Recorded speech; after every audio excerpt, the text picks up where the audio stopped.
The Shroud of Turin is about to be examined in a way it has never been before.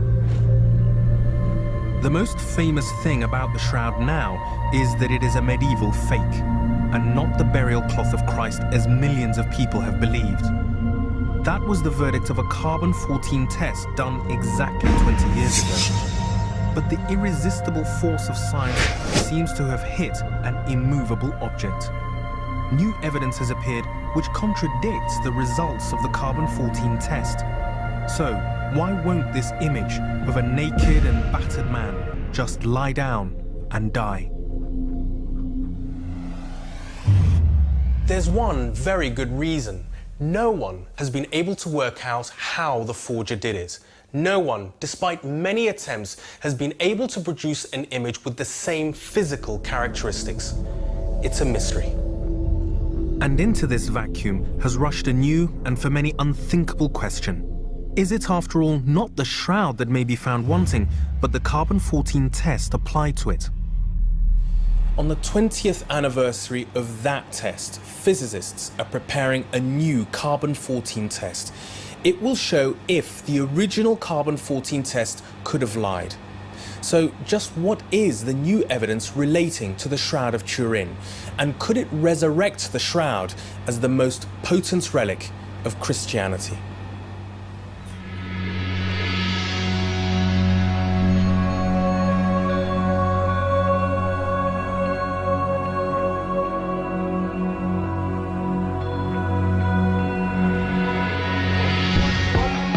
I'm embarking on a journey that will span 3 continents and take me to the very heart of Christian history and to the people that have closely examined the shroud.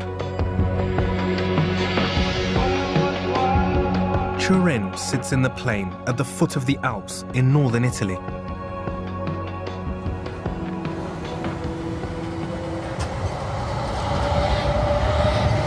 This is the home of the shroud, the Cathedral of John the Baptist. Well, this is quite a moment for me. My first awareness of the shroud came when I was at school in the 80s. A lot of new research appeared to hold out the prospect that it was indeed the most important relic in Christendom.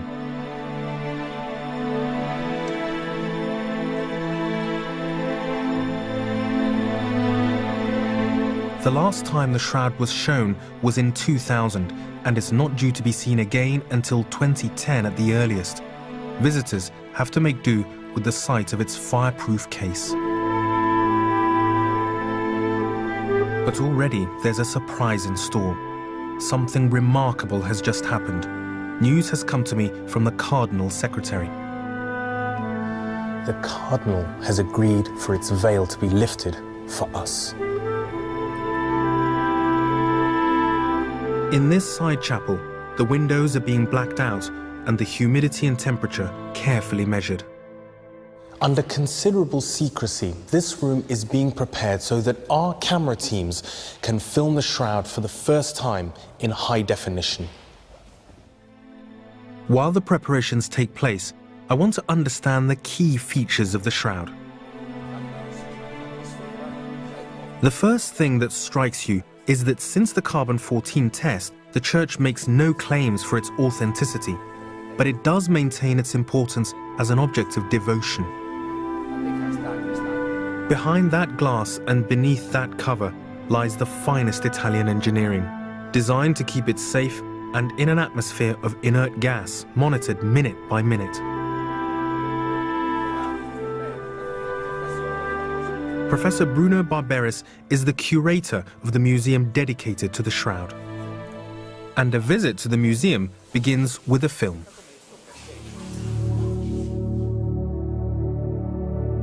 An intriguing revelation is that throughout its history, the shroud has often been displayed in public. It may seem like a trivial detail, but it could be important to the investigation. Could the shroud have been contaminated in any way and so distort its true age? Another relevant detail is that artists have tried to imagine how the cloth must have been wrapped around the body to create the image of the front and back. The answer could shed light on the age of the cloth.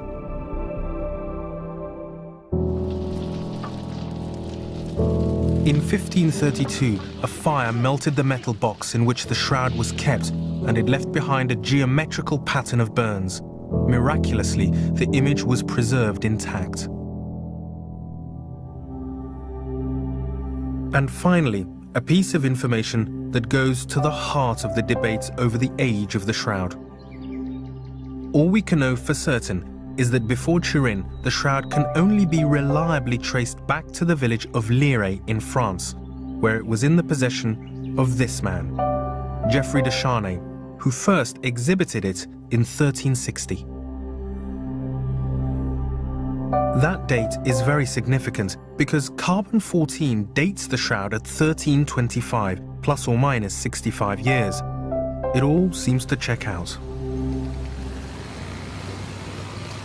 My first impression of the shroud, then, is that, on the face of it, it would make sense to dismiss it as medieval forgery. But as I'm about to discover, there is more, a great deal more to this cloth than meets the eye.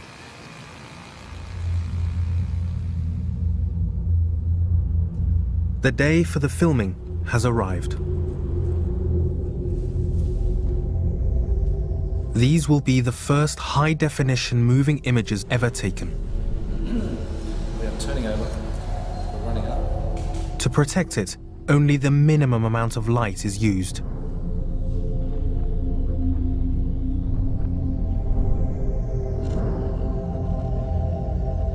It took me a while to pick everything out, but then it became quite clear. Lying between the geometric patches from the fire, the image of the front and back of a man's body, with what seem like scourge marks, and the very specific wounds of a crucifixion.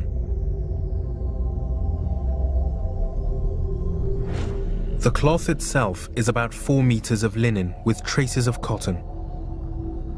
It has a distinctive herringbone weave and the scorches from the 1532 fire.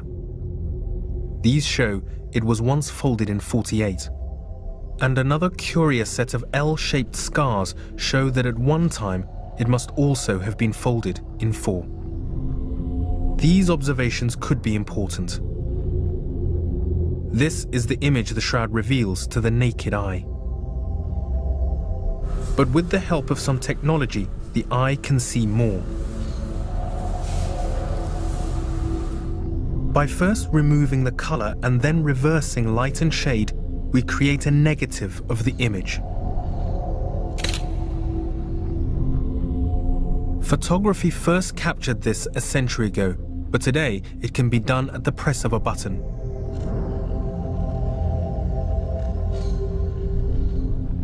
This is a clearer image of the figure on the cloth. This is the true positive. It's the image on the cloth that is in fact a negative.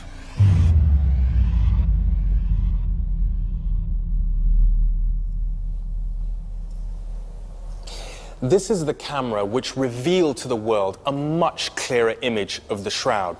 In its negative form, the shroud was somehow more recognizable and easily discernible.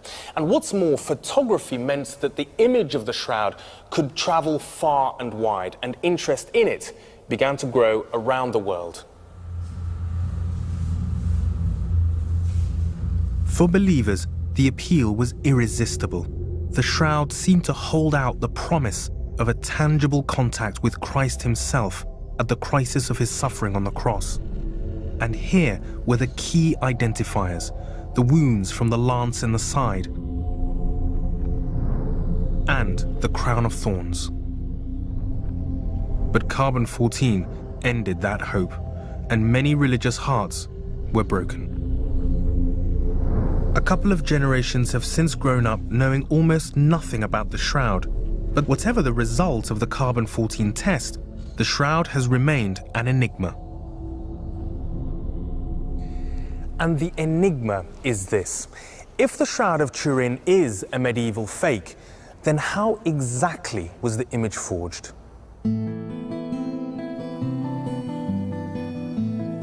Lying in the shadow of the Rocky Mountains in the United States is Colorado Springs.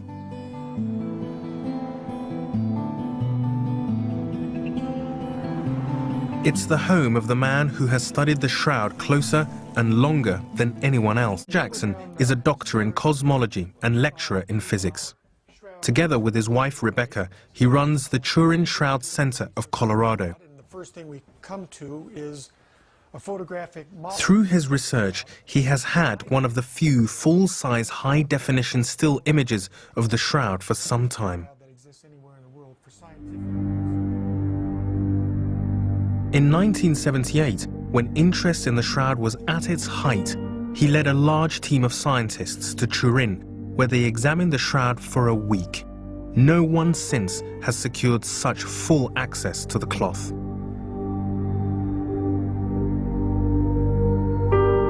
Significant amounts of different types of data were extracted. Jackson became the primary custodian of this data, and he has continued the work. Only now does he feel ready to share his findings exclusively with us. Unlike everyone else, Jackson wants to solve the riddle of the shroud. If it's a 14th century forgery, then how was it done? Could a medieval artist have created the distinctive properties of this image? The first thing Jackson established is that the cloth can be wrapped around a body. The bloodstains on the back and front of the cloth match exactly where they should. Place it over the three-dimensional man that we have here. Now, I'm going to pull this intentionally straight. And I would like you to notice, first of all, that this blood stain right here which is this at the bottom of the feet, is totally... It's hanging off the end. Yeah, it's totally off image. Look what happens when we make the hands align properly. Look now what happens to the blood stain at the bottom of the cloth. That matches. Roll it back. It's exactly where a nail would have been. Once key features were aligned, everything else fell into place, even the stains from one end of the cloth to the other. If we're dealing with a medieval relic, then it's one that's been meticulously created. And we know that the bloodstains are not paint. Jackson's team identified it as blood in 1978.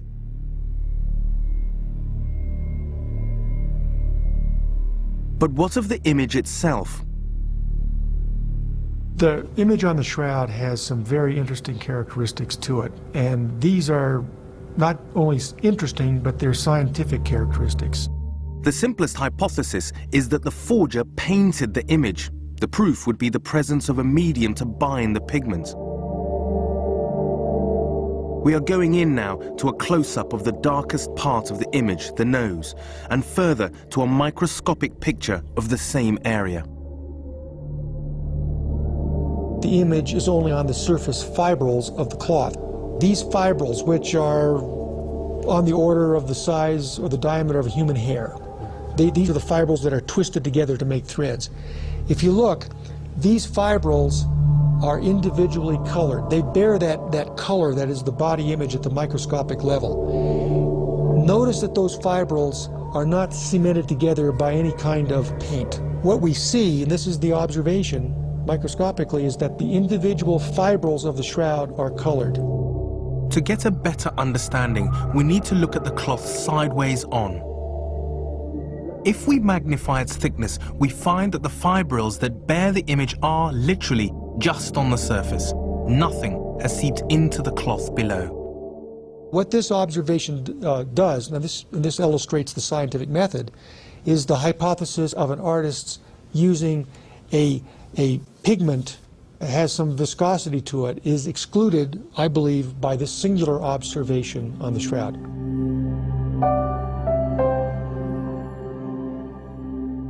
If the image is not a painting, Jackson considered the idea that an embalmer subjected a real body to the horrors of crucifixion and then wrapped a cloth around it. But a simple look at the image of the face shows that contact between the body and the cloth alone could not have formed the image.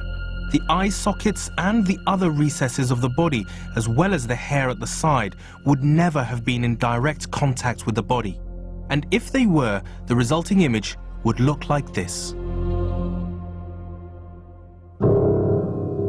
If the image is a fake, it can't be the work of either a painter or an embalmer. Of course, the carbon-14 test still points to the shroud being a medieval relic. But Jackson has identified two properties of the image that a forger would have had to reproduce, properties that only modern technology can detect. The first is the fact that the naked eye only sees a negative image of the body.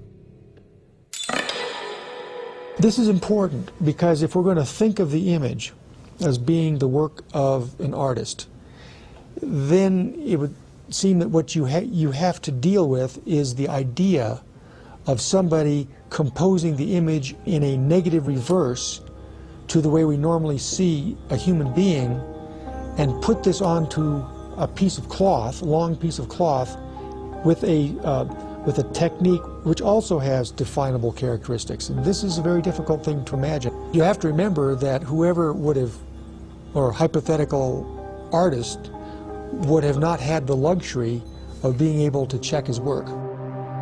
The second unique property of the image is one discovered by Jackson himself, its three-dimensional quality. He discovered from his experimental wrappings that the intensity of the image varies with the distance the body is from the cloth. The tip of the nose, for example, is darker than the hollow of the eye. I wanted to know if we could see this with our new high-definition images. And sure enough, with the simplest press of a button in our editing suite, this 3D quality is revealed. I was astounded when we were able to do this, that the brightness surface that you create by the computer looked, as you can see here, very much like a three-dimensional person. Particularly the face. If you look at the facial structure, you've got the nose in proper relationship to the cheeks, which are in proper relationship to the eye sockets and so forth. These special properties of the cloth narrow the options. Maybe the forger was a sculptor. A medieval technique for creating both properties is bas-relief. A sculptor creates a 3D model in stone or metal. To transfer the image onto the cloth, the bas-relief is heated and the cloth placed over it long enough to be scorched. It's an option that Jackson has experimented with.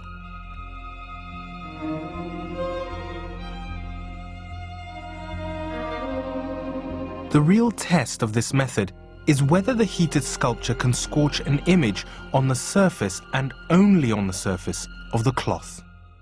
So I used that, making a hot bas-relief, trying to impress that on the cloth. And yes, you can get some images that could have some pseudo three-dimensional quality and also a high resolution. But the problem there is that to put a surface discoloration on the cloth, on the fibrils, heat will discolor through the thickness of the shroud in about, it's about 1/100th to 1/10th of a second. So you would have to have the bas-relief on the cloth and take it away on a time scale like that in order to be consistent with what we observe. So it just goes on and on. But problems that just don't seem to work. To avoid this problem, some tests have daubed paint to transfer the bas-relief onto the cloth. The result does show some negative and 3D qualities. The trouble is that they are distorted and crude. Also, this method uses paint, and the absence of any evidence of a binding medium on the cloth does rule that out. I must say that that anyone who wants to try to explain the shroud image, and this work needs to continue, most definitely, but one has to make sure that you're working on a hypothesis that can explain the totality of all image characteristics, and you can't just go and pick and choose. You can't pick and choose what you want, and that's all too often what happens. Science says the shroud is a 14th century fake, But so far, no one has found a medieval technique to accurately reproduce the image. No wonder the fascination with the Shroud of Turin continues. The search for a method of creating the image on the shroud will go on. But in the meantime, the failure is raising a new and controversial possibility. Is it possible that the carbon-14 test itself was in some way flawed? It's a possibility that's gaining currency because there is new evidence that places the Shroud of Turin earlier in time. Historians have identified another Shroud of Christ in the 12th century in Constantinople. And what I want to know is if this shroud could be the same as the one in Turin.